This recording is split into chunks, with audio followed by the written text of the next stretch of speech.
Jamaica welcomes its new Director of Public Prosecutions, Claudette Thompson. Thompson confirmed to take office on Monday, October 13th, 2025. She replaces Paula Llewellyn KC, who served a record 17 years as DPP. But Jamaicans are asking, will justice finally be served? In this, we break down the big question. Will Claudette Thompson be fair and fearless? Or will she continue the pattern of political bias that many saw under Paula Llewellyn's leadership? Tune in as we discuss accountability, corruption, and the hope that the new DPP will finally bring Andrew Holness and other political figures to book for their alleged wrongdoings. Comment below.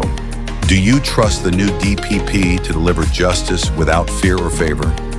Don't forget to like, share, and subscribe for more Jamaican political commentaries and breaking news updates from Michy Dex Commentary. The truth must trend.